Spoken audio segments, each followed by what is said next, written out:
Hello friends, I welcome you to the next lecture on Ind AS. In this lecture we are going to deal with service concession arrangements. Now service concession arrangements, accounting for it is prescribed by Appendix A, Appendix B which is attached to Ind AS 11, and the corresponding international documents are IFRIC 12 and SIC 29. So there has been an interpretation issued by the IFRS committee. So IFRIC 12 and SIC 29 contain the relevant provisions relating to accounting for service concession arrangements. So we are going to deal with Appendix A and B to Ind AS 11. Ind AS 11 is construction contracts. Okay. Now what is a service concession arrangement? Let us first go through the overview of the requirements of Appendix A and B and understand service concession arrangements. Now I have given you some examples here first of all to understand service concession arrangements. Roads, I think you would have heard the term BOT, build, operate, transfer, BFOT, build, finance, operate, transfer, public to private, partnerships, etc. Now I'll give you an example to understand how a service concession arrangement works. Roads, let us say the government wants to provide road connectivity between two places, or it wants to improve the highway between two places. So what the government will do is the government will invite an infrastructure company to build the road, operate it and maintain it for a specified period of time, maybe for 10 years or 15 years. The government is going to ask an infrastructure company to build the road, operate it and maintain it for a period of 15 years, let us say. And in return, the infrastructure company which has built the road, which is operating it and maintaining it, it is going to get revenue in the form of toll, which it can charge to the users of the road. So the drivers, the lorry drivers, the four-wheeler owners who are using the road. So the drivers who are using the roads, they have to pay some toll charges at the toll gates, and this is the means through which the infrastructure company is going to recover whatever cost it has incurred on constructing the road, on operating it and maintaining it. Okay, and they will make some profits out of it as well. And after the concession period is over, let us say 15 years is over, after that the road will be handed over to the Highways Authority of India or to the government, and thereafter the government is going to operate and maintain the road. Okay. Then metro rail project, I think you all know that metro rail projects are under construction in various parts of the country. One of the we can say cities where it is under construction is Hyderabad. So in Hyderabad, the Hyderabad metro rail project is an agreement between the government of Hyderabad, we can say that authority is called as HMR, the Hyderabad Metro Rail Authority, and L&T. So the objective of the agreement is the public who is living in the city, they want good transport services. So for providing those transport services, HMR has entered into an agreement with L&T. Now as per the agreement, L&T is required to build the metro rail project, it has to complete the construction of the metro rail project, and then it has to operate it and maintain it for the concession period, say let us for 25 years. So the construction will be done by L&T, the metro rail project. The operation and maintenance of the trains which are going to run in the metro rail project is done by L&T, and they can charge fares. So people who are using these services, they have to pay some fare, they have to buy tickets, and that is how L&T is going to recover whatever cost they have incurred on constructing that metro rail project. For operating and maintaining it, whatever cost they are incurring, they are going to collect it from the public in the form of fare collections. Okay. Then airports. So if the government wants airports to be constructed, operated and maintained, they may invite private companies to build that airport, operate it and maintain it, and they can charge some fees from the people who are using the services of the airport. Okay. So this is how generally the service concession arrangements will work. Now in the case of metro rail project, construction is done by L&T, operation, maintenance is done by L&T, and during the concession period they can charge fares from the public. Public has to buy tickets to use those services, the collections would go to L&T, and that is how they will recover the cost of construction and the cost of operating and maintaining it. Okay, but after the concession period is over, the entire infrastructure, the metro rail project, all the assets would belong to the government. Okay, and after the concession period is over, the government may decide to renew the contract, or they can give that metro rail project to some other company also to operate and maintain it for in the future. Okay. Now let us try to understand the various terms and let us have an overview of the appendix. Who is a grantor? As per the appendix, grantor is the government body, or it is a public sector entity who has the responsibility of providing certain services to the public. Okay, so that party is called as the grantor. Then who is an operator? Operator is a private sector entity which is ready to provide the services on behalf of the grantor to the public. So operator is a person, we can say it's an entity, business entity, who is ready to provide the services which the grantor has to provide the public on behalf of the grantor. Okay, he is the operator. Operator has a responsibility of constructing the infrastructure, operating it, maintaining it, providing services which are promised to the public, okay, as per the agreements.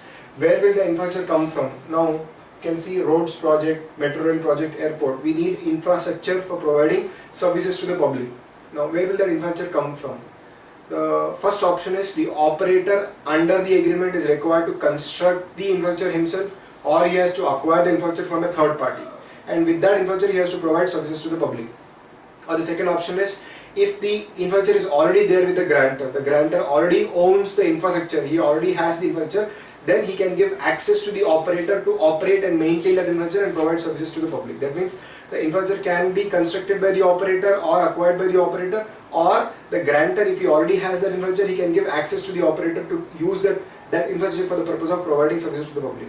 Or sometimes if the operator already has that infrastructure which is showing as item of property, plant and equipment in his books of account, then he has to de-recognize that asset from his books and use that asset for the purpose of providing services under the service concession agreement. So the infrastructure normally has to be constructed by the operator, operated and maintained by the operator, or sometimes the grantor, if he already has that infrastructure, he will give access to the operator to provide services to the public using that infrastructure. Okay. Then where will are the services and rates regulated? So using the infrastructure, let's say road, metro rail, airports, some services are being provided to the public. Drivers are using the roads, we can say passengers are using the metro rail project. How much fare has to be charged? How much toll charges have to be collected? Who will regulate? Under the service concession arrangement, it would be regulated. Initial prices would be regulated, and subsequent repricing would also be regulated by the arrangement. The grantor is going to have control over initial pricing and subsequent increase in prices as well. Apart from that, the grantor will also have control on who is going to get the services, what is the service he is going to get, and at what price he is going to get the services. So everything, what service has to be provided, at what rate it has to be provided, will be regulated by the regulator, and regulator is nothing but the grantor. Okay. Next, can the operator sell or pledge the asset during the concession period? So we said most of the cases operator is going to construct the infrastructure or is going to acquire the infrastructure. Just because he is constructing the infrastructure, and sometimes it is financed also by the operator. The operator with his money will construct the metro rail project or construct the road. So the question arises, can he sell that infrastructure during the concession period? Can he pledge it with somebody else to get a loan? The standard says, or we can say, as per the concession arrangement, normally he would not have the right to pledge the infrastructure or to sell the infrastructure. Ownership, beneficial entitlement will always there be with the grantor only. So even though the infrastructure is constructed, financed by the operator, ownership, beneficial entitlement in the infrastructure is always there with the grantor. Grantor only gives access to the operator to provide services with the help of the infrastructure. That means even though the infrastructure is constructed, financed by the operator, he is not the owner. The grantor will be the owner of the infrastructure, and the operator will be debarred from selling the infrastructure or pledging it. Okay. And after the concession period is over, the infrastructure will revert back to the grantor. Okay. So these are the two most important conditions for accounting to be done based on Appendix A and B. These two conditions have to be satisfied. That means the services and the rates have to be regulated by the grantor. Second is, the grantor should have significant beneficial interest in the infrastructure as once the agreement is over. Okay. Or even during the construction period, grantor will have control over use of the asset. He will only grant access to the operator to use the infrastructure for the purpose of providing services to the public. Okay. So these two conditions have to be satisfied for the purpose of this appendix to be applied to accounting for service concession arrangements. And Appendix A and B do not provide how to do accounting in the books of grantor. They only provide how to do accounting in the books of the operator. The guy who is constructing the infrastructure, who is financing the construction, and who is going to operate it and maintain it, how to do accounting in his books is only prescribed by Appendix A and B. And if you want to do accounting as per Appendix A and B, these 2 points have to be satisfied. And most importantly, sometimes this point may not be satisfied, but this point has to be compulsorily satisfied. That means the services which have to be provided, the rates have to be regulated under the service concession arrangement. only then you can apply Appendix A and Appendix B. There can be certain situations where the service concession arrangement would be for the entire useful life of the asset, and after the useful life of the asset there would be no residual value left, and in such cases we can say that after this concession period is over, the asset becomes useless. Okay, so this point definitely has to be satisfied for the purpose of application of this appendix. Okay. Now, the next question is, can the operator retain the asset after construction period? Concession period is over. That means if the agreement period is over, after the agreement period is over, can the operator have ownership right over the infrastructure? The answer is specifically no. After concession period is over, we can say the asset will revert back to the grantor. Okay, grantor can renew it or he may not renew it. He can give it to some other party for operating and maintaining it. Okay. Next, what are the services to be provided by the operator? See, the operator under service concession arrangements has to provide two types of services. One, he has to provide construction service. He has to build the infrastructure, and not only build the infrastructure, he has to operate it and maintain it as well. Okay, so these are the normal services which are provided by the operator under a service concession arrangement. Next, for construction service, what is the consideration and return on accounting? Under the agreement, the operator is constructing the infrastructure. So for constructing the infrastructure, what is the consideration he is going to get? Sometimes the consideration is going to be a financial asset. That means the grantor will say, we'll pay you a specified sum of money, fixed amount of money at fixed intervals of time. We are going to give you cash. That means for the construction service which you have provided, you are going to get consideration return in the form of cash or a financial asset. Okay. Or sometimes the other option would be, the grantor would say, boss, you have provided us the construction services, you have constructed the infrastructure, and now we have to reimburse you for the construction service. Now we will give you an intangible asset. We will give you a license. What is that intangible asset? It is a license.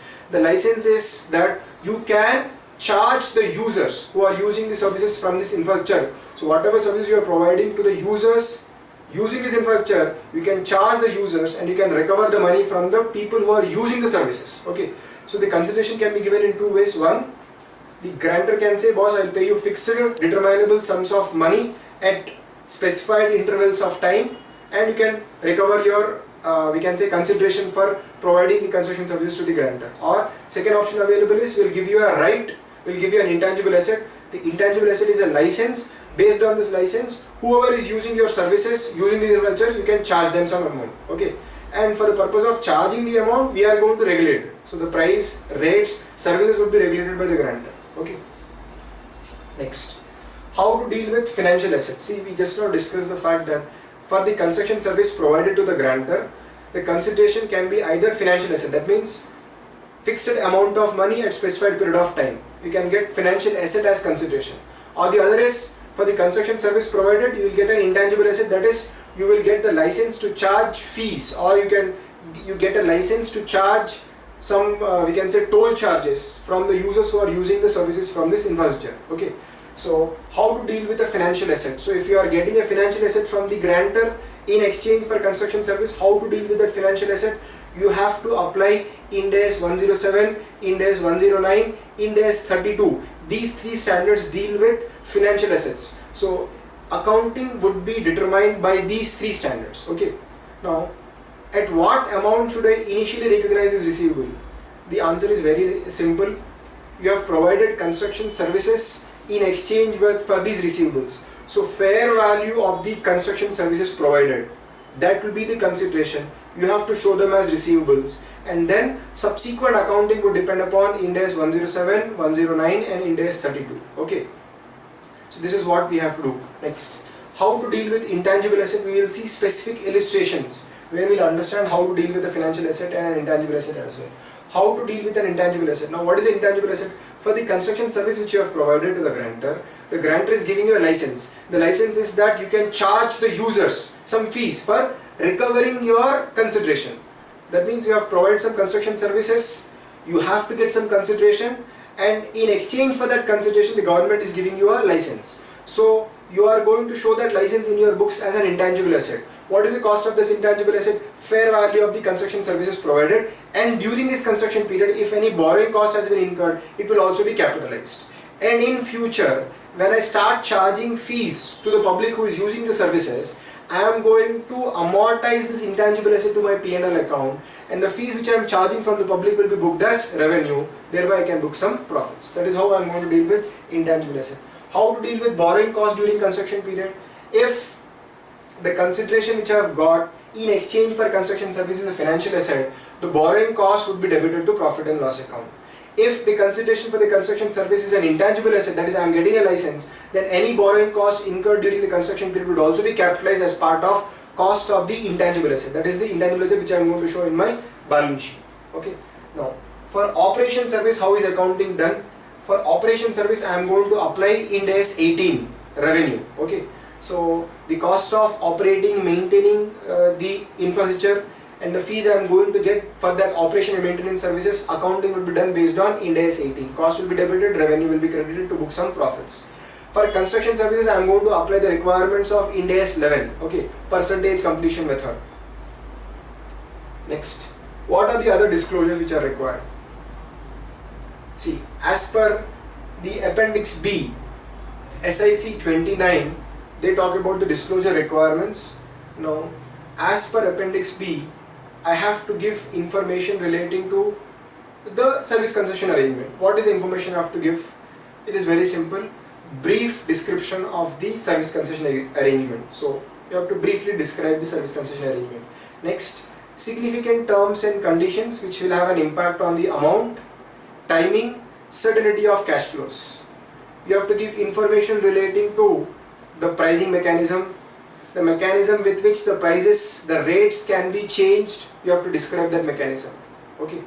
For construction services, how much revenue you have got during the year, what is the profit shown, it has to be disclosed in notes to account. What are your obligations under the service concession arrangement, what are your rights, describe them in notes to account. If you have obligation to overhaul the infrastructure, such obligations have to be disclosed. So what are your obligations? Obligation to build certain equipment, build certain assets under the service concession arrangements, those obligations have to be disclosed. During the year, if the arrangement, the agreement has changed, so what is the change that has taken place during the year, that also has to be described. So these are the disclosures which are required as per the standard. Okay. Now let us see an illustration where we understand the accounting for service concession arrangements. Now we will take up the first situation. The grantor gives operator a financial asset. So for the construction services which have been provided by the operator, the grantor is going to give us a financial asset. That means you are going to get fixed determinable sums of money which are going to be paid to you at determined periods of time. Okay. Now the terms of the arrangement require an operator to construct a road, completing construction within 2 years. That means the grantor requires us to construct a road within a period of 2 years. Maintain and operate the road to a specified standard for 8 years, that is from years 3 to 10.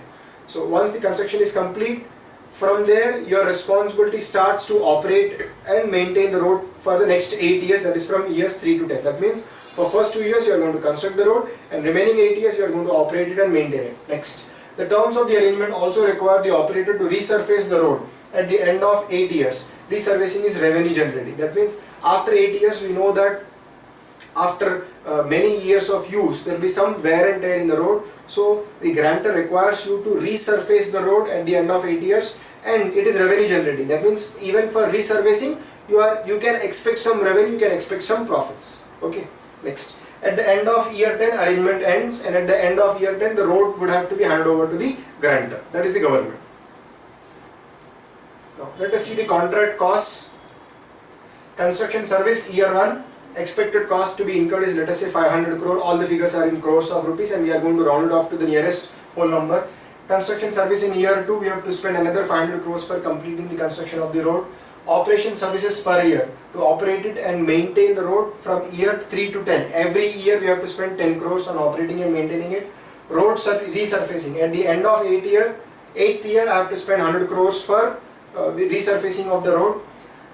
Grantor would pay per year 3 to 10, 200. So in exchange for the construction service, operation service and maintenance service, the grantor says, boss, I will pay you every year 200 crore at the end of each year. That means in exchange for the construction service, I am getting a financial asset in return. I am having a receivable.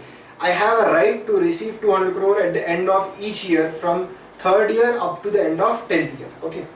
All cash flows take place at the end of the year. Rate of borrowing is 6.7%. So if this company is using some borrowed funds for the purpose of this project, they are borrowing money at the rate of 6.7%. Okay. Now let us see how to do accounting for this situation. Now, fair value of the consideration received or receivable. I have provided construction service. I am also providing operation and maintenance service. So what is the consideration I am receiving in exchange, and what is its fair value? Let us see in the table.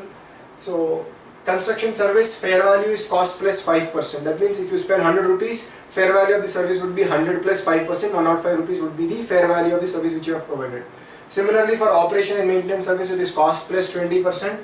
Roads resurfacing, it is cost plus 10%. So this is how we determine the fair value of the consideration which is received or receivable for the services provided under the contract. Okay. And this illustration is picked up from the illustration which were attached under IFRIC 12, SIC 29 to we can say explain the accounting treatment for service concession arrangements. So these are illustrations picked up from IFRIC 12 application guidance. Okay. Now, how to do accounting? Accounting done as per para 16. Now, unconditional right to receive cash. In this particular problem, the operator has the right to receive cash from the grantor. Okay.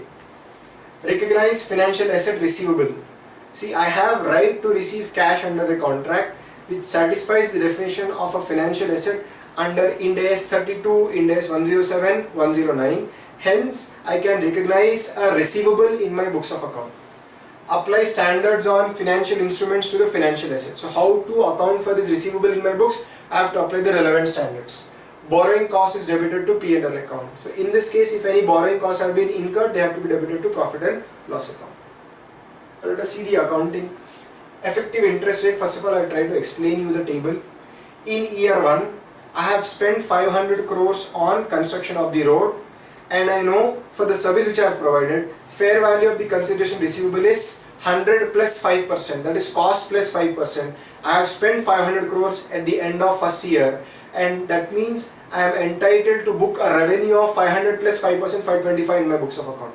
So at the end of first year, 500 crore cost would be debited to P&L account, and I can do a billing of 525. I will pass an entry. Contract receivable account debtor to contract revenue 525. Revenue would be booked 525, cost would be booked 500, automatically profit 25 relating to construction service will get automatically recognized in my books of account.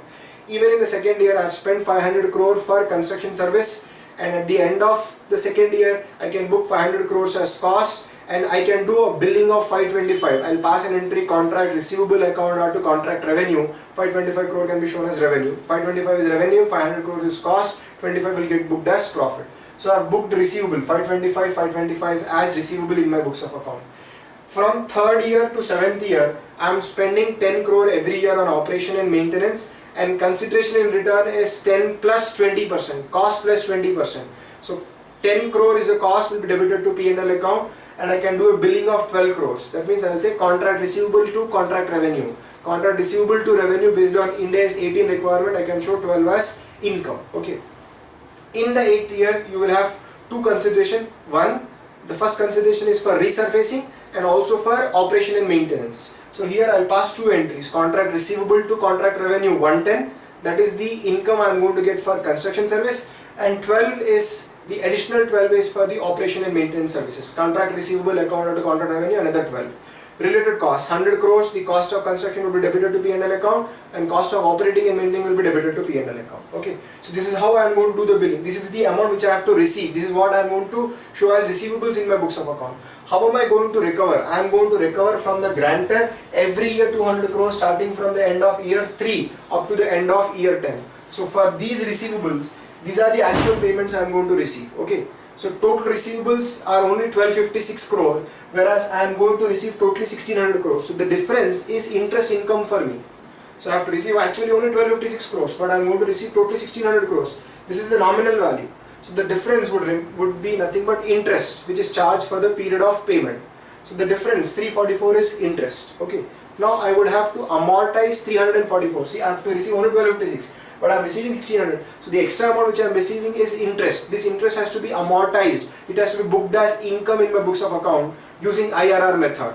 So I have to recognize the income every year. So this 344 crore has to be allocated to each year in such a way that the interest allocated to year 3 divided by opening balance of receivable in year 3. Interest allocated for year 4 divided by opening balance of receivable at the beginning of year 4. Interest allocated for year 5 divided by opening balance of receivable at the beginning of year 5. If you find a fraction, it should be same. So I have to amortize the total interest in such a way that it generates a constant periodic rate of return. So I would have to use the IRR technique here. I would calculate the net cash flows. You can see the last column is net cash flows here, and I would have to calculate the IRR. Using Excel, you can just easily calculate the IRR, and the IRR comes to 6.18%. Okay, so I am going to recognize this 344 as interest income using 6.18% as the interest rate. Okay. Next, let us see how the receivable is going to be amortized. So here I have the years column, year 1 to 10, opening balance of receivable, finance income using effective interest rate which we have found out in the last table, 6.18%, current year billing, receipt, you will get the closing balance. So you have opening balance, finance income for the current year billing, subtract receipt, you will get the closing balance. In the first year there was no opening balance, there is no finance income because there was no opening balance, so hence it is 0. Current year billing is done at the end of the year, so I have passed an entry, contract receivable account to contract revenue 525. There is no receipt at the end of first year, so closing balance would be 525. Second year opening balance will become 525. Now I will start charging some finance income. 6.18% into 525 is 32. This will go into P&L. Okay, so I will pass entry contract receivable account to finance income. Finance income will be credited to P&L. Second year again I have to do some billing because second year also I have provided some construction service for which I can do billing. So contract receivable account to contract revenue 525 again. Then there is no receipt at the end of second year. So the receivable has now increased to 1082. Now it has the consideration receivable at the end of first year, consideration receivable at the end of second year, and also the finance income has been capitalized. Okay. Now third year, opening balance is 1082. Finance income using the effective interest rate is 6.18, 67. Current year billing. In third year you can only do billing for operation and maintenance service. So receivable accounted out to revenue is only 12. At the end of third year we get a receipt from the grantor of 200 crore. So automatically this is subtracted from the other amounts and you get a closing balance of only 961. Fourth year 961 will become the opening balance. Finance income 6.18% of 59.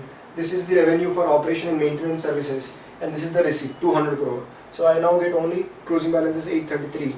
Like this, if you complete the table, you find that the receivable has been received completely. We have been able to recover the entire receivables amount by the end of 10th year, and the difference between the amount collected and the amount which was receivable has been amortized. So this is the amortization of the finance income. If you take the total of this column, it will be 344 crores. Okay, and the income has been amortized in such a way that it generates a constant periodic rate of return when compared to the opening balance. So this divided by opening balance, this divided by opening balance, this divided by opening balance, it will be constant at 6.18%. So this is how you are going to prepare the receivable account and amortize it by the end of 10th year. Next, let us see the cash flows which are going to occur for this particular contract. Year 1, there is no receipt, but I am spending 500 crores out of my pocket. It is a cash outflow, negative 500. Borrowing cost. See, in this problem we have assumed that all cash flows occur at the end of the year. This 500 crore is incurred at the end of the year, hence there is no borrowing cost incurred. Net cash flows is 500 outflow, and cumulative net cash flows is 500 outflow. Now come to second year, receipts is 0.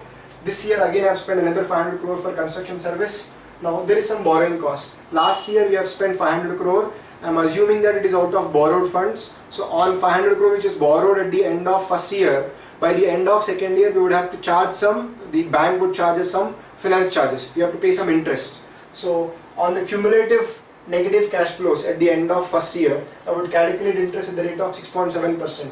So cumulative negative cash flows at the end of first year was 500. On that 6.7%, 34 will become my borrowing cost. It is also considered as a cash outflow. So the total net cash flows for the second year is 500 outflow, another 34 outflow, so negative 534. Now by the end of second year, the total cumulative negative cash flows is 1034. Okay. Now third year we have some receipts now. So there is some benefit which is coming to us now. Receipts of 200, we have spent 10 crores on operation and maintenance. Borrowing cost 69. This is calculated on the negative cumulative cash flows at the end of second year. By the end of second year, there was total borrowing of 1034. On that, 6.7% comes to 69 crores. That is the interest outgo. The net cash flows 200 minus 10 minus 69 is 121. This will reduce the total amount of borrowing. Total amount of borrowing by the end of second year was 1034, and there is some positive cash flow in the year 3. Hence, the total amount of borrowing reduces to 913. Okay. And year 4, 200 is again the receipt. 10 is the outflow for operation and maintenance. Borrowing cost 61. This is calculated on the total borrowing which is outstanding at the end of third year. 913 into 6.7% is 61. Net cash flows is 129. This would reduce the borrowing amount, and by the end of fourth year, the cumulative negative cash flows have reduced 784. That means fifth year I am going to pay interest only on 784. So if you prepare a table like this, by the end of 10th year, you will get the total amount of borrowing cost just to be shown in the profit and loss account. And you can see that by the end of 10th year, you start getting some positive cash flows, and at the end of 10th year, you have some positive cumulative cash flows left with you. That is 78 crores. Okay. So this figure, borrowing cost, has to be debited to profit and loss account. Now let us see all the items which are going to appear in the P&L account. Year 1 to 10, revenue. So this is the revenue for construction service provided in the first year, and this is the revenue for construction service provided in the second year. This is the revenue for operation and maintenance services which are shown here. And in the 8th year, we have two types of revenue. Revenue for reservicing activity and revenue for operation and maintenance. Year 9 and 10, you have only revenue for operation and maintenance. Contract cost we have already shown here. So these are the contract costs, 500, 500, and remaining years 10 crores. In 8th year, you have 10 crores and 100 crores. Finance income. This is from the first table where we, second table where we learned how to amortize the receivable. We prepared the amortization table. From there we got the finance income on the receivable. So this is picked up from that table. Borrowing cost. In the last table we have learned how to calculate the cumulative cash flows, the borrowing cost incurred. So borrowing cost will be debited to P&L account, and you have the net profit figures here. So this is how it is going to affect your P&L account. Okay. So in this lecture we learned about an overview of the service concession arrangements, and we also learned how to do accounting if the grantor has granted you a financial asset in exchange for the construction services, operation and maintenance services provided to the grantor. Thanks a lot.